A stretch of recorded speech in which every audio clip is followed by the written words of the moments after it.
घर में अच्छा इन्वायरमेंट प्रोवाइड करना बच्चों के लिए कितना ज़रूरी है? देखिए जी, ये तो बहुत ही ज़्यादा ज़रूरी है। इसमें 2-3 चीज़ें हमने समझनी है कि जहाँ पे भी जैसी भी हमारी पर्सनैलिटी बनती है, हमने लाइफ में जहाँ पे भी फ़र्ज़ करें तरक्की करनी है, हमने कुछ अपनी कुछ सेल्फ़ ग्रूमिंग करनी है या उसके अलावा हमने कुछ भी करना है, तो आप देखें कि इसके सारे जो हमें ताने-बाने हैं वो बचपन से मिलते हैं। ऐसे अगर आपका बचपन ठीक है, अगर आपको बचपन में कोई ट्रॉमाज़ नहीं है, कोई इमोशनल डिस्टर्बेंस नहीं है, तो आप देखें कि आपकी पूरी लाइफ पे उसका इम्पैक्ट पड़ेगा, आपकी पूरी लाइफ अच्छी गुजरेगी। देखिए लाइफ है तो चैलेंजेस आते हैं, लेकिन जिनका बचपन ठीक गुजरा होता है, चाइल्डहुड में जिन लोगों को कोई इमोशनल डिस्टर्बेंस नहीं होती, जिनकी पर्सनैलिटी ज़रा स्ट्रांग बनी होती है, वो लाइफ के चैलेंजेस को बड़ी अच्छी तरह से वो फेस कर लेते हैं। लेकिन अगर इसके दूसरी तरफ देखें कि अगर किसी का बचपन ही कुछ डिस्टर्ब हो गया, कुछ इमोशनल ट्रॉमाज रह गए, कुछ गैप्स रह गए, तो उसकी वजह से फिर हमारी पूरी लाइफ पे उसका इम्पैक्ट होता है। अब जहां तक बात है कि पेरेंट्स के झगड़ों की जो आपने बात की, तो देखिए बचपन में आम तौर पे बच्चे को सबसे ज्यादा बड़ा जो ट्रॉमा है वो क्या इससे ज्यादा हो सकता है कि पेरेंट्स के झगड़े हो रहे हैं, बच्चा घर में है, एक दूसरे पर वो ऑब्वियसली वो शाउट कर रहे हैं, अब बच्चा कुछ नहीं कर पा रहा। तो आम तौर पे जब छोटे बच्चों की अगर बात करें तो वो तो ज्यादा बहुत ज्यादा और उनको कोई ट्रॉमाज नहीं होते, आम तौर पे कोई एक्सप्लॉयटेशन थोड़ी बहुत हो जाए या बुलिंग हो जाए, उसके अलावा तो बच्चों का ज्यादा दुनिया के साथ इंटरेक्शन नहीं है। तो ज्यादा मसले जो बच्चों को होते हैं उनकी पर्सनैलिटी को डैमेज करने में या उनकी पर्सनैलिटी अगर ठीक तरह से ग्रूम नहीं कर सकी, तो वो बहरहाल पेरेंट्स के झगड़ों की वजह से होते हैं। अब अगर झगड़ों को हमने एक तरह से समझना है कि देखिए जो बच्चा है ना, अब हम यहाँ पे बैठे हैं तो हमारे माइंड में शायद यहाँ के अलावा कुछ और सोचें भी चल रही हैं, रैंडम थॉट्स इंसान को आते रहते हैं। बच्चा जो होता है उसकी हमने जो जहनियत और नफ्सियात को समझना है कि बच्चा एक बिल्कुल क्लीन स्लेट होता है। आम तौर पे हमें ये लग रहा होता है कि बच्चा एक रूम में बैठा हुआ है क्योंकि हम जरा थोड़ा सा लोअर वॉइस में शाउट कर रहे हैं और उसको पता नहीं चल रहा कोई प्ले स्टेशन पे लगा है या अपनी एक्टिविटीज में इन्वॉल्व है। ऐसा नहीं है, बच्चा अडल्ट से ज्यादा एब्जॉर्व करता है क्योंकि जैसे मैंने बताया कि हमारे माइंड में तो 100 ख्यालात चल रहे होते हैं, बच्चे का माइंड एक क्लीन स्लेट होता है। अब अगर पेरेंट्स जो हैं वो उन पे कुछ झगड़ा वगैरह हो तो वो सिचुएशन बच्चे के लिए ट्रॉमेटिक होती है। उससे क्या होता है कि सबसे पहले तो बच्चों का कॉन्फिडेंस लूज हो जाता है, बच्चों की क्रिएटिविटी खराब हो जाती है, बच्चा कोई भी इनिशिएट नहीं कर सकता, बच्चा बाज़ का शेम और गिल्ट में भी जा सकता है। स्ट्रेस वाला माहौल आपको घर में दिया जाता है, इससे तो ऑब्वियसली आपका कॉन्फिडेंस तो लैक होता ही है।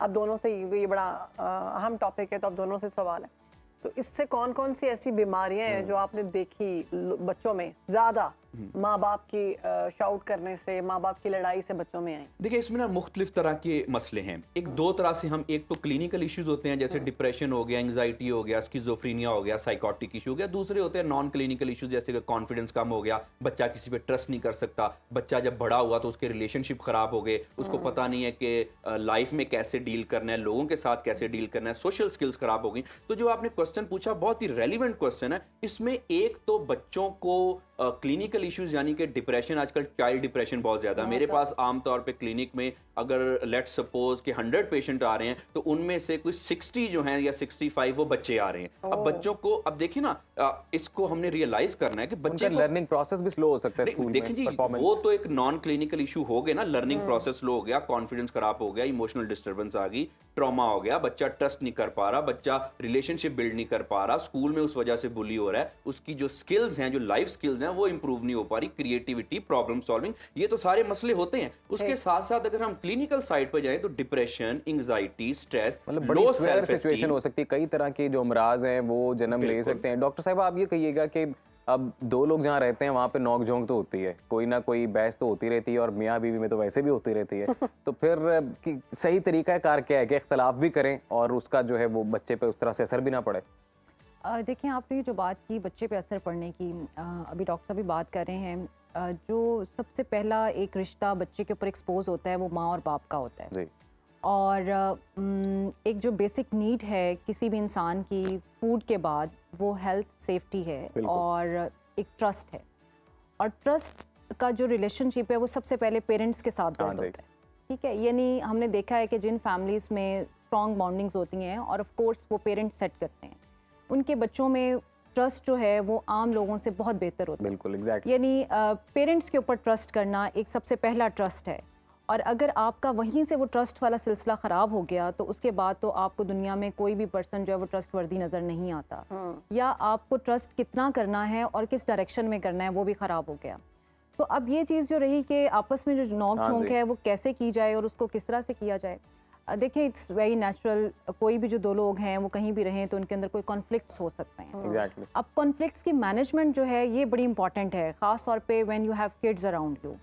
ऑफ कोर्स हमारे जो इस टाइम मसाइल हैं, अभी 2-4 दिन पहले भी मैं एक शो पे बात करी थी, डिप्रेशन पे बात करी थी। There are multiple issues right now, आप बड़े ले लीजिए, छोटे ले लीजिए, तो डिफरेंट तरह से डिप्रेशन तो इस टाइम एग्जिस्ट कर रहा है। स्ट्रेस भी है, बहुत सारे एक्सटर्नल इश्यूज हैं। हो सकता है जो मेल मेंबर है उसके पास बाहर से फाइनेंशियल इश्यूज हो सकते हैं, बाहर के स्ट्रेसेस हो सकते हैं। वो घर आता है, वो समझता है मेरा राइट है कि अब वो जो बाहर वाली सारी चीज़ें थी मैंने घर पे आके जो है ना वो शाउट आउट कर देनी है। अच्छा, जो घर में खातून खाना होती हैं उनका ये होता है कि मैं सारा दिन घर पे हूँ, मैं ये संभाल रही हूँ, मैं ये कर रही हूँ, अब आप आए हैं तो आप देखें और वो आप संभालें। अच्छा, वो सारी चीज़ों में कहीं ना कहीं आपस में जो वो तकरार शुरू होती है, और वो कभी किसी रिश्तेदार के ऊपर या कुछ भी व्हाट्सएवर, यानी वो जो आपस में कॉन्फ्लिक्ट्स हैं, वो जब शाउटिंग होती है तो बच्चा डिफरेंट तरह से ले रहा होता है। अब कुछ बच्चे जो हैं वो बाय नेचर सेंसिटिव भी होते हैं। अब वो शाउटिंग उनके कानों में कहीं इस तरह रह जाती है, उनके दिमागों में इस तरह से रह जाती है कि वो जो उनका सारा ब्रेन डेवलपमेंट का प्रोसेस होता है उसके ऊपर इफेक्ट करते हैं। और उनकी जैसे आपने अभी लर्निंग का बार बार जिक्र किया, तो आई एग्री विद दैट कि उनकी लर्निंग जो है इससे इस तरह मुतासिर होती है कि जब आपका अटेंशन स्पैन जो है वो कम हो जाता है, आपका जो फोकस है वो डिफरेंट हो जाता है, आपकी फोकस ऑफ अटेंशन जो है वो डिफरेंट चीज़ें हो जाती हैं, तो आप स्टडीज़ पे टाइम नहीं दे पाते। मतलब पेरेंट्स बच्चों के सामने झगड़ा करे ही ना, इख्तलाफ करे ही ना, नहीं, या कोई हेल्दी वे है इख्तलाफ करने का जिसमें बच्चे के लिए भी लर्निंग हो जाए कि इख्तलाफ अगर मैंने भी बड़े होकर करना है तो इस तरह का इख्तलाफ तो बच्चा बहुत सारी चीज़ें घर से सीख रहा है, इख्तलाफ कैसे करना है, डिफरेंस ऑफ ओपिनियन को एक्सेप्ट कैसे करना है, ये वो सारी चीज़ें जो अपने पेरेंट्स से भी सीखता है। लेकिन पेरेंट्स को इस चीज़ को ख्याल रखना चाहिए कि एक लिमिट होनी चाहिए ना, कि यहाँ तक हम आर्गूमेंट कर सकते हैं, और अगर इससे ज़्यादा कोई चीज़ है तो हमें इससे अलग होकर आर्गूमेंट करना है, थोड़ा ब्रेक ले लें, स्पेस ले लें, डिसाइड करें चीज़ें। देखिए हम लोग बहुत, हमारी आमतौर पे रिएक्टिव अप्रोच होती है लाइफ में, यानी जो हुआ उसी टाइम हमने बस उसको ना रिएक्ट करना है। और रिएक्ट करने का बेहतरीन तरीका ये है कि जो बंदा जितनी आवाज़ में बोल रहा है उससे ज़रा ऊंची आवाज़ में बोलोगे तो पता लगेगा कि मेरे पास भी जो है ना वो आपके पास बात का जवाब है। लेकिन हमें प्रोएक्टिव अप्रोच यूज़ करनी चाहिए। ख़ास तौर पे उन फैमिलीज़ को मैं रिकमेंड करूँगी जिनके दरमियान में, मियाँ बीवी के दरमियान में इख्तलाफ है और बहुत ज़्यादा इख्तलाफ है, और वो समझते हैं कि हमारी जो सिचुएशंस हैं वो सॉर्ट आउट नहीं हो सकती, तो उनको थोड़ा प्रोएक्टिव प्लान करना चाहिए। प्रोएक्टिव का मतलब ये है कि आपको पहले से पता हो कि ये चीज़ें हमारे दरमियान इस तरह से इख्तलाफ में हैं, और जब हमने इन पर बात करनी है तो हम किस तरह से इनको रिएक्ट कर सकते हैं। इट्स वेरी क्लियर, मतलब हमारे यहाँ ये है कि दो मियाँ बीवी अगर आपस में नहीं है तो प्रॉब्लम एग्जिस्ट कर रहा है, इसका मतलब ये कि हमने उसको सॉर्ट आउट करना है, और हमने उसके लिए ऐसे प्लान्स को चूज़ करना है। हमने पहले से अपने माइंड सेट इस तरह से बनाना है कि अगर स्पाउस में से कोई भी एक, हस्बैंड या वाइफ, नहीं सुन पाता तो आप उसको थोड़ी देर के लिए रुक जाएं, आप किसी और तरफ ले जाएं बात को, उस टाइम पे जिसने बच्चे घर पे ना हो। आसिफ साहब हमारे साथ कॉलर हैं जी, हमारे कॉलर मौजूद हैं। आसिफ लाहौर से। आसिफ बताइएगा क्या सवाल है आपका? अस्सलाम वालेकुम। पहले तो आपका माशाल्लाह शो बड़ा अच्छा जा रहा है। मेरा सवाल था कि मेरे बड़े भाई हैं, वो उनकी और उनकी वाइफ की बड़े झगड़े रहते हैं आपस में ना। अच्छा। तो उस वजह से घर का माहौल बड़ा खराब रहता है। मेरे भी अपने बच्चे हैं छोटे, उन पे भी उसका असर पड़ता है, तो इस हवाले से मैंने पूछना था। ठीक है आसिफ साहब, अभी एक्सपर्ट राय ले लेते हैं डॉक्टर साहब। देखिए जी, जहाँ तक झगड़ों की बात है तो इसको, ये तो जब भी झगड़े होते हैं ये एक रिलेशनशिप की खूबसूरती है। देखिए हमने इस चीज़ को अंडरस्टैंड करना है। दो इंसान, जैसे हमारी शक्लें एक जैसी नहीं होती, वैसे हमारी पर्सनैलिटीज़ और हमारे माइंड भी एक जैसे नहीं होता है, बिल्कुल नहीं हो सकते। अब जब दो लोग आपस में इकट्ठे रहते हैं, मिलते हैं, तो क्योंकि टेम्परामेंट के कुछ डिफरेंसेस होते हैं, कुछ हमारे जो एक पर्सनैलिटीज़ में डिफरेंस होते हैं, जैसे मैंने बताया कि जैसे हमारी शक्लें एक जैसी नहीं, तो माइंड भी एक जैसे नहीं हो सकते। अब रिलेशनशिप में कॉन्फ्लिक्ट आना, रिलेशनशिप में कुछ थोड़ा बहुत झगड़ा हो जाना, ये रिलेशनशिप की खूबसूरती है। परफेक्ट रिलेशनशिप जो होता है ना, उसमें डिफरेंसेस आते हैं, उसमें कॉन्फ्लिक्ट्स आते हैं, उसमें झगड़े आते हैं। अगर आप ये कहें कि जी कोई ऐसा ताल्लुक हो जिसमें झगड़ा ही ना हो, तो ये पॉसिबल नहीं है। और बाय द वे मैं आपको बताऊं, एक हफ्ता पहले मेरा भी बड़ा झगड़ा हुआ है। तो बात ये है कि ये एक रिलेशनशिप की एक बड़ी खूबसूरती है, हमने इसको अंडरस्टैंड करना है। इसका हल क्या है? जी हल क्या है? देखिए सबसे पहले तो इस चीज को रियलाइज करें कि जब इकट्ठे रहना है तो थोड़ा बहुत नोक जोक होनी है, ये पॉजिटिव नहीं, ये एक जरूरत है। आई थिंक एक लाइन ड्रॉ कर ले कि इससे आगे नहीं जाना। एक लिमिट्स होती है ना जी, कि this is important to me, ये रेड लाइन है, यहाँ पे नहीं आपने जाना, बाकी सारी चीजें थोड़ी बहुत तो चलती रहती हैं। अब दूसरी बात ये है कि जहां तक आपने पूछा इसका हल क्या है, तो देखिए हल के लिए थोड़ी सी हमें डिफरेंट अप्रोच करनी है, क्योंकि आमतौर पर हमने देखा कि आजकल आप देखें कि डाइवोर्स रेट्स बहुत ज्यादा हो गए। सबसे ज्यादा आप देखें कि फैमिली मैटर के केसेस चल रहे हैं, मेरे पास भी जो केसेस आ रहे हैं या उस तरह से दूसरे, डाइवोर्स रेट बहुत ज्यादा है। क्या होता क्या है, पहले जी आप पेरेंट्स की मर्जी से की शादी या कोई लव मैरिज कर ली, पहले जैसे ही वो शादी की तो फिर लव जो है वो खिड़की से बाहर चला गया। तो बात ये है कि दोनों, अच्छा आम तौर पे देखने में है कि दो लोग बड़े अच्छे एजुकेटेड, हाईली एजुकेटेड, समझदार, रीजनेबल, चीज़ों को सॉर्ट आउट करने वाले, लेकिन फिर भी क्या होता है जब हस्बैंड वाइफ के रोल में आते हैं तो उनसे अपनी चीज़ें सॉर्ट आउट नहीं हो पाती, रिलेशनशिप खराब हो जाती है। डॉक्टर साहब इसी बात के ऊपर हमारे जो मुआशरे के ज़्यादातर हमारी सोसाइटी स्ट्रक्चर हम देखते हैं तो बड़े कम लोग हैं जिनको ये रियलाइजेशन होती है कि हम लोगों को कॉन्फ्लिक्ट बैठ के सॉर्ट आउट करना है। ज्यादातर लोग जॉइंट फैमिलीज में रहते हैं, वहाँ पे ऐसा एनवायरनमेंट नहीं है पे डाल देते हैं कि एक दूसरे को समझा सकें। तो मेरे ख्याल से कोई ऐसा प्रॉपर कोर्स होना चाहिए वाकई कि जो जो लोग शादी करने जा रहे हैं, शादी के बंधन में बनने जा रहे हैं, उनको बैठ के प्रॉपर काउंसलिंग कराई हमारे माँ बाप ने ऐसे होती है, काउंसलिंग शादी ऐसे होती है होती है, ये प्री मैरिटल काउंसलिंग जो होती है, लोग इसको अगर समझें तो उसमें कंपैटिबिलिटी देखी जाती है। और फिर जहाँ तक बात यह है कि देखें प्रॉब्लम यहाँ पे आती है जब हस्बैंड वाइफ या कोई भी रिलेशनशिप है ना, आप एक दूसरे को अंडरस्टैंड करें, आप एक दूसरे को स्पेस दें। होता ही है टेक फॉर ग्रांटेड लेते हैं, रिस्पेक्ट का एलिमेंट नहीं होता, स्पेस नहीं होती। करना होगा। और आपसे भी इस पे यही सवाल। जी जी, मैं यही बात कही थी कि जब शादी होती है तो आपको ये समझ लेना चाहिए कि एक जिम्मेदारी है और आपका रोल जो है बिल्कुल चेंज हो जाता है। आमतौर पे हमारे यहाँ ये है कि वो हंसते खेलते। यहीं से कंटिन्यू करेंगे। हमारे साथ कॉलर मौजूद है फातिमा कराची से हमारे से बात कर रही हैं। कैसी हैं आप? अस्सलाम वालेकुम, आई लव योर शो। मुझे आपका शो बहुत पसंद है। तो आपका टॉपिक जो है ना मुझे बड़ा पसंद आया है। तो मेरा एक प्रॉब्लम है कि मेरे पेरेंट्स जो है ना, हम जैसे ही स्कूल से आते हैं तो वो लड़ते हैं। हम 3 बहन भाई हैं तो बड़े परेशान हैं। तो इसका क्या हल कर सकते हैं? जी अभी पूछ लेते हैं जी हमारे एक्सपर्ट्स के। हाँ, अब ये देखिए ना कि ये बच्चे हैं और बच्चे जो हैं बड़े समझदार हैं, ऐसी बात नहीं है। और ये तो अभी स्कूल से आ रहे हैं तो अब आज वो इस काबिल है कि वो नरेट कर सकती है, बता सकती है कि मेरे पेरेंट्स जो हैं वो किस सिचुएशन में और वो क्या कर रहे हैं।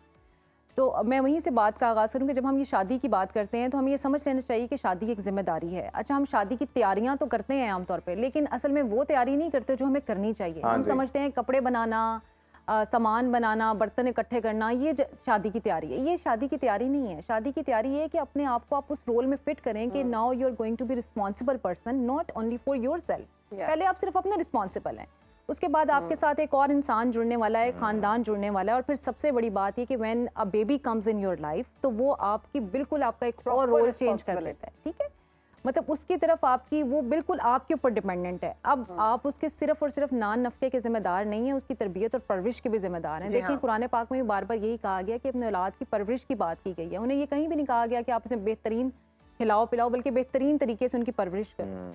तो ये वो सारी जिम्मेदारी है जो माँ बाप को समझनी चाहिए। अब हर एज में बच्चों की डिफरेंट नीड्स होती हैं। अब जिस एज में मेरे ख्याल में ये बच्ची जो कॉल कर रही थी, I think she is in A teen age, उनकी आवाज़ से लग रहा था। तो इस एज में बच्चों की अपनी जो ग्रोथ है वो डिफरेंट हो रही थी। उनके अंदर कई हार्मोनल चेंजेस होते हैं, उनको सोसाइटी के साथ उनका इंटरेक्शन डेवलप हो रहा होता है, उनकी कम्युनिकेशंस बढ़ रही होती हैं। तो वहाँ पे अगर पेरेंट्स अपना ये चीज़ें रिस्पॉन्सिबिलिटीज़ नहीं समझें कि अब हमें सिर्फ हमारी ज़िंदगी नहीं है, अगर हमें कहीं सेक्रीफाइसेस करनी है तो हमें करनी चाहिए। और वो सेक्रीफाइसेस कोई इतनी मुश्किल नहीं होती हैं। असल में हमारे ज़्यादा जो है ना अना के मसले होते हैं, बना दी जाती है। अना का मसला बना लिया जाता है, समझा जाता है कि पता नहीं हम किसी से सॉरी कर लेंगे तो क्या होगा। ऐसी बात नहीं है भाई, कभी कभी सॉरी कर लिया करें। और मैंने देखा है छोटी मोटी बात पे अगर आप सॉरी कर लेते हैं तो कोई ऐसा नहीं है, लेकिन हमने तो भाई बनाया हुआ है कि मेल को सॉरी नहीं करनी, फीमेल को सॉरी नहीं करनी। मरियम है जी इस्लामाबाद से, उनकी भी कॉल ले लेते हैं। अस्सलाम वालेकुम मरियम, कैसी हैं आप? वालेकुम सलाम। मेरा ये क्वेश्चन है कि मेरे जो पेरेंट्स हैं ना, उन दोनों की बर्थडेज आती हैं 2020 को और वो आपस में बहुत लड़ते हैं। तो हम लोग उनको कहते हैं कि आपका 20-20 का आंकड़ा है आपस में। और प्रॉब्लम ये है कि उनकी लड़ाई जो होती है ना बहुत छोटी छोटी बातें पे होती है। कि हमारा मसला होगा तो कहेंगे कि आपने, मेरे फादर कहेंगे कि आपने ब्लैक कलर नहीं पहनना, तो मदर कहेंगे आपने ब्लैक ही पहनना है। इस घर में छोटी छोटी जो लड़ाइयाँ होती है ना, तो उससे बहुत प्रॉब्लम। मरियम बस ये झगड़ा बर्थडे पे होता है, बाकी तो ठीक है सब? नहीं, हर बात पे झगड़ा होता है कि घर में क्या पकाना है, क्या बनेगा, क्या नहीं बनेगा, कहाँ जाना है, कहाँ नहीं जाना। मतलब अम्मा अब्बा भी बच्चे हैं और बच्चे बड़े हो गए, बच्चे बड़े हो गए। ठीक है, हम लोग हमें लगता है कि हम मैच्योर हो गए, वो भी बच्चे हैं। चले बात कर लेते हैं एक्सपर्ट से। बहुत शुक्रिया।